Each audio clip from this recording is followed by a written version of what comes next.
오순절 강림 사건 이후에 놀라운 부흥이 일어나게 되었는데요. 성령에 충만한 사도들이 나가서 복음을 전할 때 많은 사람들이 예수를 믿는 역사가 일어났습니다.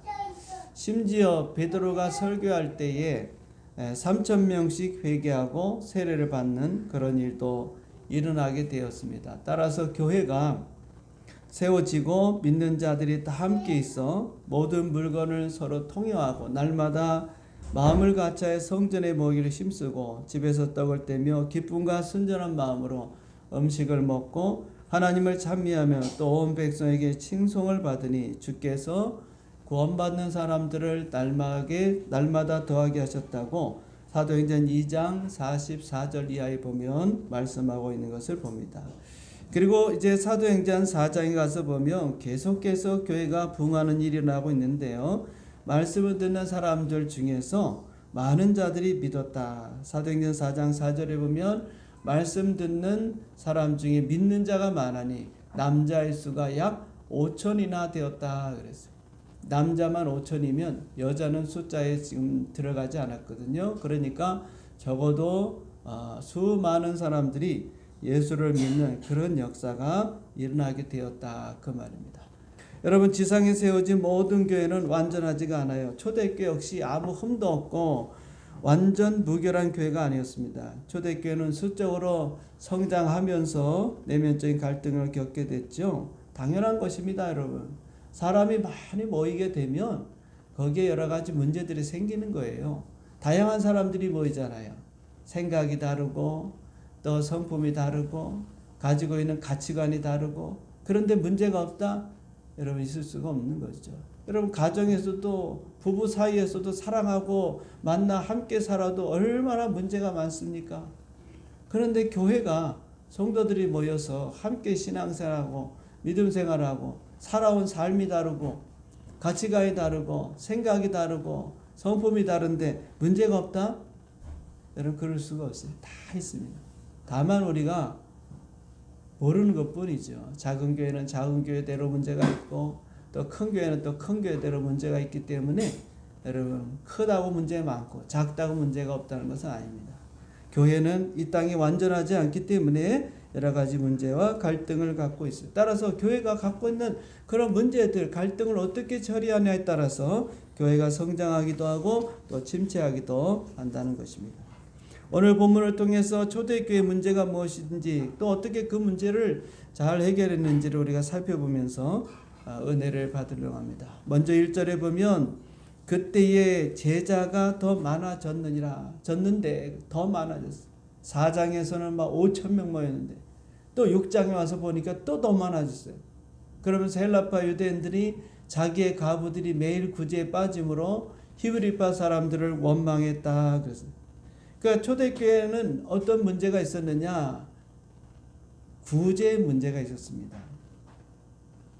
구제의 문제. 초대교회는 유대 관습에 따라서요, 어려운 성도들을 재정적으로 도와주는 일을 했습니다.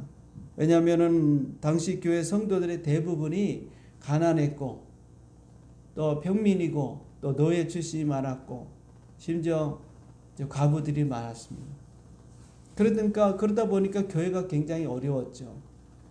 그래서 사도행전 2장 44절과 45절에 보면 믿는 사람들이 다 함께 모였는데 모든 물건을 서로 통용하고, 그 다음에 또 45절에 보면 또 재산과 소유를 팔아 각 사람의 필요에 따라 나눠줬다.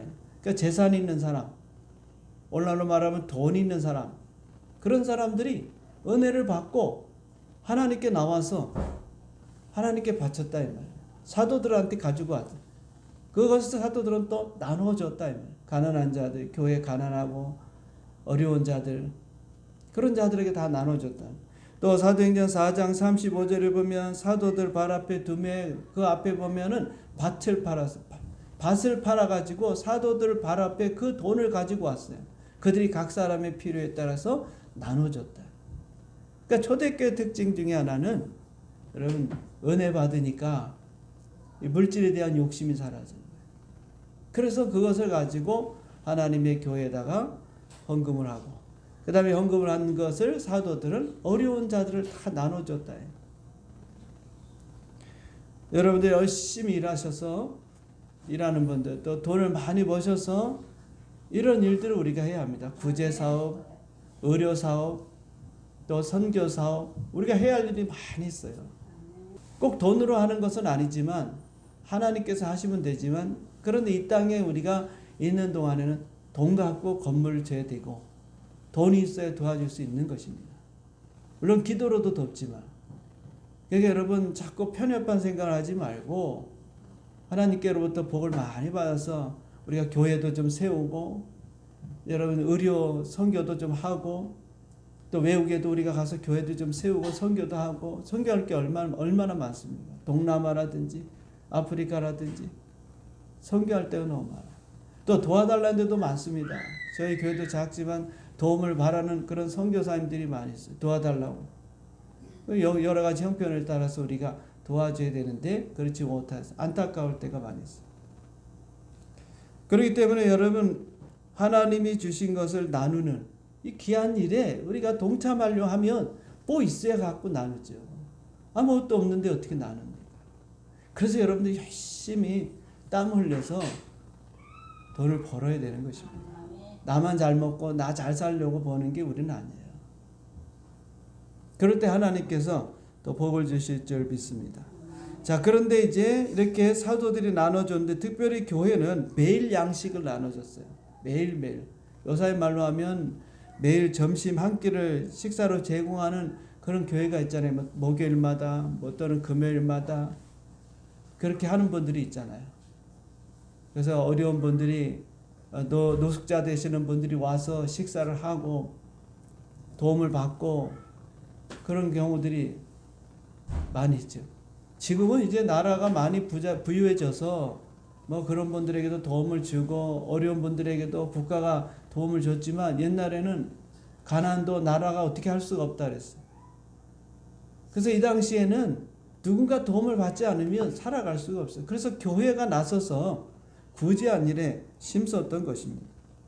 그런데 이제 헬라파 유대인들이요, 히브리파 사람들을 우리 성경에 보면 원망했다, 불만을 토로했다. 그 이유는 헬라파 과부들이 소외되겠다고 생각했기 때문에 그렇습니다. 먼저 우리가 이 사실을 알려고 하면 초대교회가 어떤 상황인가를 좀 알아야 돼요. 이 초대교회는 그 당시로 보면 두 부류의 유대인들이 존재했습니다. 히브리파 유대인들 중에서 예수 믿고 그리스도인이 된 사람, 그 다음에 헬라파 유대인들 중에서 예수를 믿고 그리스도인이 된 사람. 그래서 헬라파, 히브리파, 즉 히브리파 유대인들은요, 말 그대로 이 팔레스타인 지역에 살던 토박이들이에요. 순수하게 그냥 그들은 이스라엘 땅에서, 이 팔레스타인 땅에서 살면서 유대교 전통 신앙을 지키고 그렇게 살았던 사람들이 복음을 받아들이고 예수를 믿게 됐어요. 그래서 이 사람들은 히브리파 그리스도인이다, 히브리파 유대인이다 이렇게 말할 수 있고, 그 다음에 헬라파가 있습니다. 이 사람들은 어떤 사람들이냐면 외국에서 살다가, 그러니까 본토에 살지 않고 외국에 살다가, 그것을 디아스포라라고 하는데, 그 디아스포라 그 사람들이 본국으로 돌아왔어요. 그래서 돌아와서 이제 우리말로 하면 외국에서 살다가 이제 한국으로 오는 거죠. 나이가 들어서 한국에서 고향에 살다가 고향에서 죽어야 되겠다 그래가지고 이제 한국으로 돌아온 그 사람들이 헬라파 유대인 출신 기독교인들이에요. 그리스도인들이에요. 이 두 분류입니다. 교회 안에. 자, 그러니까 이 두 분류가 있다 보니까 서로 갈등의 문제가 생긴 거예요. 또 소외 문제가 생긴 겁니다. 그런데 그 문제는 왜 생기게 되었냐? 먼저 교회 갈등의 원인이 됐던 것은 아마도 이 히브리파 사람들이 좀 텃세를 좀 부렸던 것 같아요. 아마도. 그래서 자기들이 좀 더 히브리파 가부들한테 많이 도움을 주고, 사람은 자꾸 손이 안으로 굽게 돼 있어. 자기 편. 그러니까 히브리파 사람들의 그 과부들한테 조금 더 아마 챙겨주지 않았겠는가. 또 소홀히 하지 않았겠는가. 헬라파 사람들은. 자, 그러니까 약간 텃세를 가지고 또는 기득권을 가지고 하다 보니 문제가 생겼던 거죠. 여러분 교회 갈등의 원인 중에 하나가 뭐 여러 가지가 있겠지만 바로 이게 텃세가 문제입니다. 바로 먼저 내가 예수를 믿는 사람들. 내 신앙생활 내가 30년 했는데 40년 했는데 10년 했는데 20년 했는데 그럼 새롭게 시작한 사람보다 내가 경험이나 또 여러 가지 아는 게 많다 보니까 자기도 모르게 텃세를 부리는 분들이 있어요. 또 교회를 이제 오래 다니다 보면요, 새로운 성도들이 오면 그분들 앞에서 자기는 안 그러는 것 같아도 텃세를 부리는 사람이 있어요. 또 그 다음에 기득권이 있습니다. 교회를 오래 다니다 보니까 나름대로 기득권이 있어서 새로운 사람들이 그걸 비집고 들어가려고 하면 그것을 놓지 않는 그런 경우들도 많이 있습니다.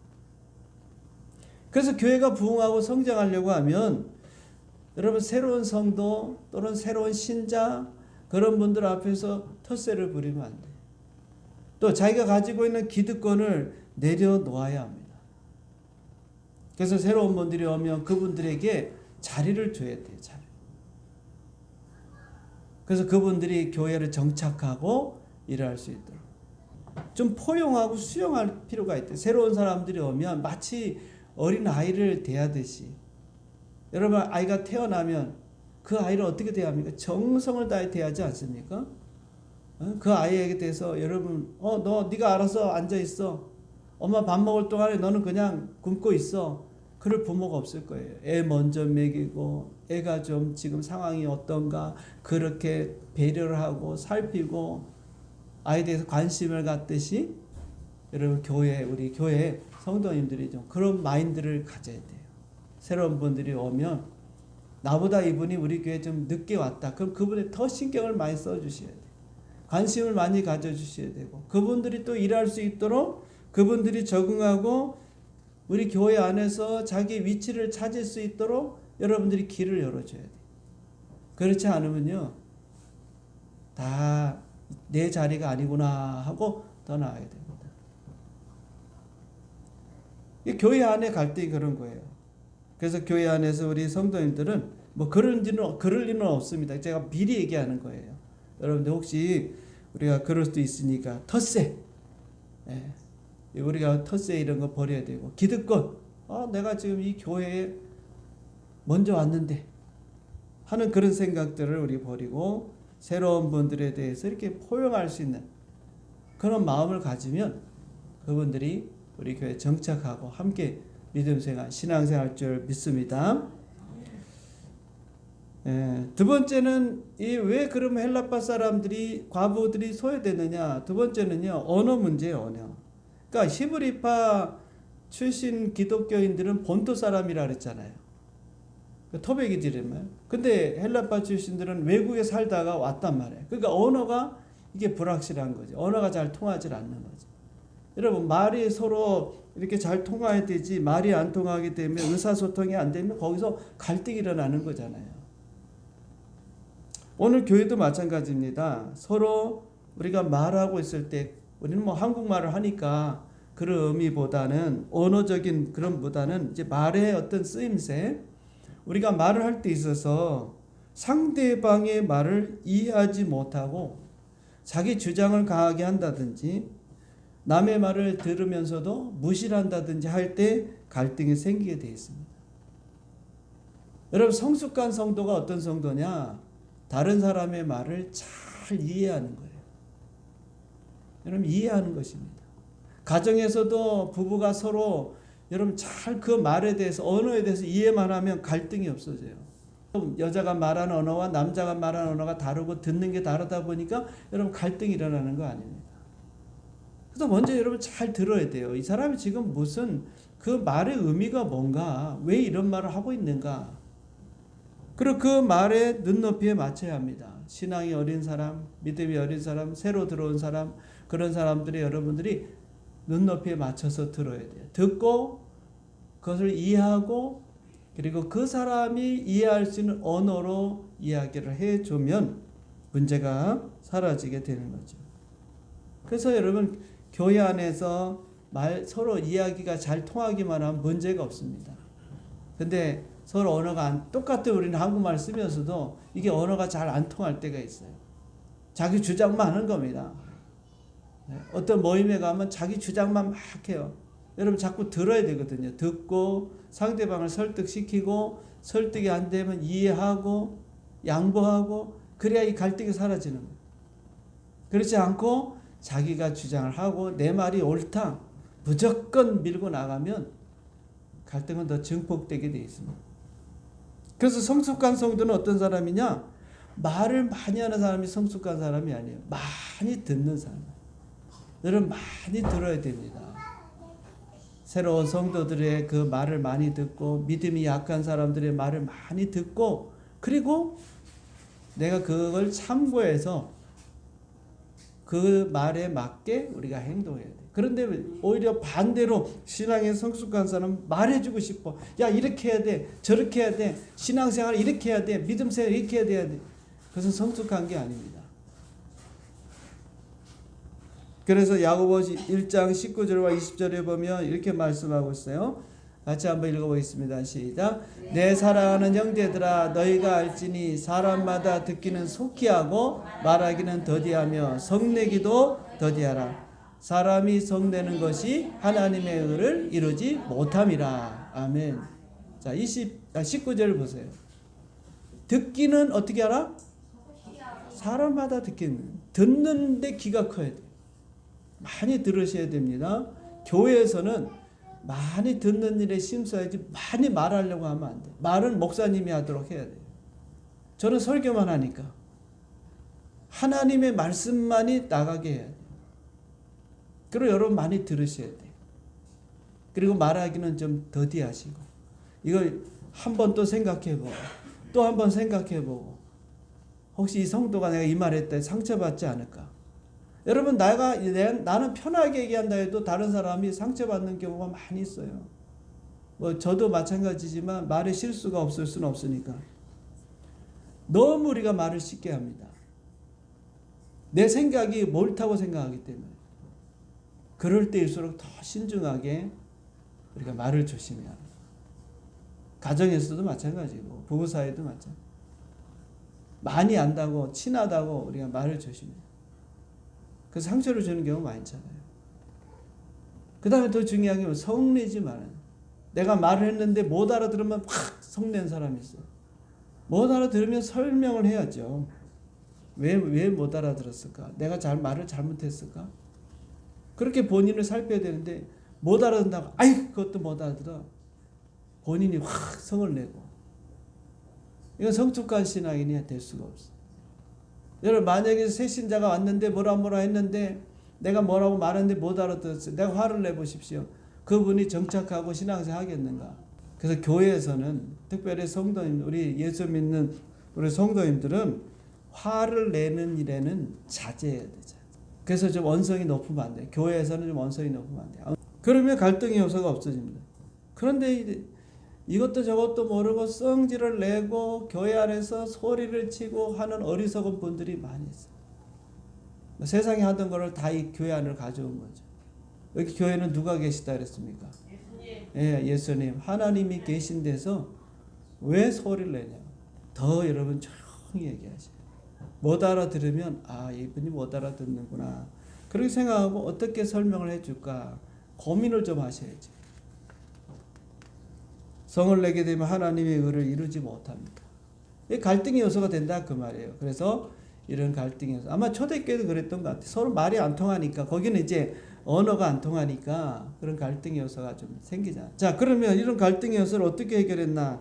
두 번째로 보면 2절에 보니까 12사도가 모든 제자를 불러 이르되 우리가 하나님의 말씀을 제쳐놓고 접대에 일삼는 것이 마땅하지 아니하니 그랬어요. 접대를 일삼는 것이라고 되어 있지만 이 말에 보면 음식을 나눠주는 봉사를 말해요. 양식을 나눠주는 섬김이라 이 말이에요. 좀 접대라 그러니까 조금 우리가 이게 좀 이해가 좀 안 좋은 문구로 좀 들리는데 사실은 음식을 나눠주고 양식을 나눠주고 봉사하는 섬기는 일을 말합니다. 그러니까 사도들이 그런 일을 했다. 앞서 얘기했죠. 은혜 받은 성도들이 하나님 앞에 물질을 갖고 와서 땅을 팔고 또 재산 중에 일부를 가져와서 드렸단 말이에요. 그래서 그걸 가난한 사람들에게 다 나눠줬어요. 그걸 사도가 했단 말이죠. 그런데 사람이 적을 때는 사실 문제가 없어요. 사람이 많아지면요, 받는 사람도 있고 안 받는 사람도 있고 그래요. 봉사하는 일을 사람이 적을 땐 상관없는데 많아지니까 사도들도 이때 써먹는 겁니다. 사람인지라 아마 빠졌겠죠. 그래서 이제 문제가 생겼습니다. 그러므로 사도들이 이제는 더 이상 우리가 이걸 해야 될 것이 아니라 이 일에 전담할 수 있는 일꾼을 세워야 되겠다. 성도들 가운데서 이런 분들을 세워서 이분들이 이 일에 전념할 수 있도록, 그리고 그런 문제가 생기지 않도록 전담할 수 있는 그런 일꾼, 오늘날로 말하면 집사를 세우게 됩니다. 자, 그래서 이제 세우는 기준들이 나오게 되는데요. 3절에 보면 이렇게 말하고 있습니다. 형제들아, 너희 가운데 성령과 지혜가 충만하여 칭찬받는 사람 7을 택하라. 우리가 이 일을 그들에게 맡기고, 그러니까 이제 음식을 나눠주는 것, 양식을 나눠주는 그 일은 그분들에게 맡겨서 전담하겠다. 그런데 조건이 있습니다. 어떤 사람을 세우냐? 성령과 지혜가 충만하여 칭찬받는 사람입니다. 성령과 지혜가 있고, 그 다음에 칭찬받는 사람을 세우겠다. 그러니까 어찌 보면 음식을 배급하고 나눠주고 섬기는 이 봉사일이지만은 교회는요, 선발 조건이 영적인 거예요. 영적인. 계산을 잘하고, 그렇죠. 나눠주려면 계산을 잘해야 될 거 아닙니까? 뭐 그런 쪽에 어떤 뭐 밝고 뭐 이런 게 아닙니다. 여기 보면 영적인 면을 따지고 있어요. 성령과 지혜가 충만하고 칭찬받는 사람, 또 5절에 보면 믿음과 성령이 충만한 사람, 이런 사람을 택해서 하나님의 교회 일꾼을 세운다. 그러니까 교회 일꾼이라고 하는 것은 여러분 영적인 면에서 생각해야 돼요. 영적인 면에서 기본적으로 오늘 우리 교회도 일꾼을 세우는데 믿음과 성령과 지혜가 충만하고 사람들로부터 칭찬받고 인정받는 그런 분들이 세워지기를 바랍니다. 자, 그리고 이제 4절의 사도들은요, 그런 일들을 그분들에게 맡기고, 4절에 보면 우리는 오로지 뭐한다? 기도하는 일과 말씀 사역에 힘쓰겠다. 이 말씀 사역도 말씀 봉사라고 볼 수가 있어요.